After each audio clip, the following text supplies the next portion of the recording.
आज Doubtnut app download करें। Doubtnut पर अपने सभी गणित, रसायन विज्ञान, भौतिक विज्ञान और जीव विज्ञान के डाउट्स का करो सफाया। बस प्रश्न की फोटो खींचो, एक ही प्रश्न को क्रॉप करो और तुरंत वीडियो सोल्यूशन पाओ। अभी डाउनलोड करें। देखिए क्वेश्चन दिया हुआ हमें कि जल का घनत्व 1000 किलोग्राम प्रति मीटर घन दिया हुआ है। 100 डिग्री सेल्सियस तथा 1 एटीएम 1 एटमॉस्फेयर दाब पर, वायुमंडलीय दाब पर जल वाष्प के घनत्व का मान 0.6 किलोग्राम प्रति मीटर घन के रूप में भी दिया हुआ है। इस तरह एक अणु के आयतन को कुल अणुओं की संख्या से अगर हम गुणा करें तो हमें आणविक आयतन प्राप्त होता है उस पदार्थ के लिए। तब ताप और दाब की उपरोक्त दशा को या अवस्था में जल वाष्प के लिए हमें उसके कुल आयतन और उसके कुल आणविक आयतन का अनुपात कितना होगा, ये हमसे प्रश्न में पूछा जा रहा है। ठीक है, तो अभी हमें दिया क्या है वो हम लिख लेते हैं। सबसे पहले तो हमें दिया हुआ है जल का घनत्व, तो हम इसे लिखें जल के लिए उसका घनत्व तो रो के रूप में लिखा जाएगा। इसका मान कितना दिया, इसका मान दिया 1000, किसमें है किलोग्राम प्रति मीटर घन पर।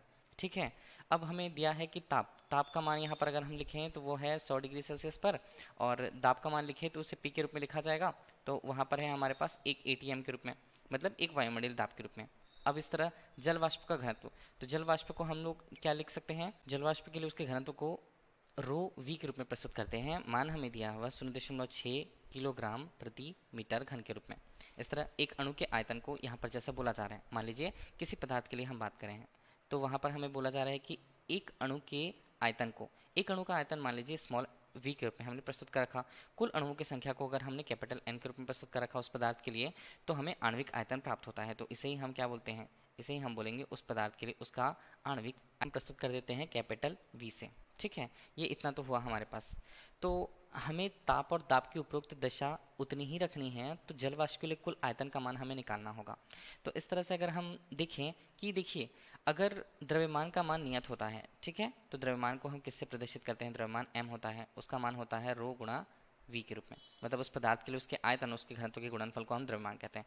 द्रव्यमान अगर नियत है तो हम यहाँ पर घनत्व और आयतन में अगर संबंध निकालना चाहें तो विविध क्रमानुपाती रूप का संबंध होगा। इस तरह से अगर हमें तुलना कर पानी है तो किसके लिए हम तुलना करें, जल के लिए उसके घनत्व और जल के लिए जल के वाष्प के मान के तुलना अगर करना चाहें तो उसे क्या लिखा जाएगा, रो के रूप में लिखें तो हम जल के घनत्व को बता रहे हैं, और रो वी के रूप में लिखें तो जल वाष्प के घनत्व को बता रहे हैं।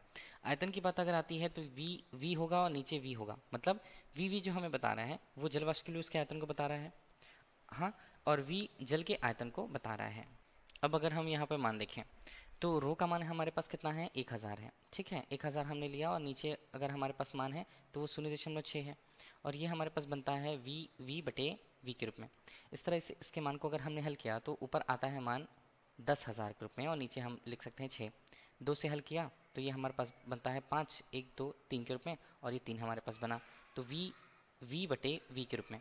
इस तरह से अगर हम v को कहें तो जल वाष्प के लिए उसके आयतन को बता रहा है, और v हमें क्या बता रहा है, जल के आयतन को। तो इस तरह से इसका मान हमारे पास बनता है 5000 बटे अनुपात 3 के रूप में। हम बात करें तो वाष्प के पदार्थ के आयतन होते हैं। ठीक है, तो हमने उसके वाष्प की अवस्था में उसके आयतन को बताया, आणविक आयतन को, तो उसके आणविक आयतन का मान सामान्य रूप से उसकी अवस्था में अगर हमने उसे जल के रूप में ही रखा तो द्रव का आणविक आयतन वाष्प के आणविक आयतन के ही बराबर होता है। अब हम दिए गए पद के अनुसार जितना हमने हल कर रखा है तो यहाँ पर वी क्या बता रहा है, जल वाष्प के लिए ध्यान दीजिएगा कुल आयतन को बता रहा है। कुल आयतन होता क्या है, कुल आयतन एक तो जल वाष्प के लिए उसका आयतन होगा आणविक आयतन के रूप में, और साथ में उसमें उपस्थित अणुओं की संख्या और उसके कुल अणु का जो आयतन होगा वो अगर हमने गुणा किया तो मिलाकर के कुल आयतन को बता रहा है। जबकि ये द्रव के आणविक आयतन को बताता है जिसका मान वाष्प के आणविक आयतन के बराबर होगा।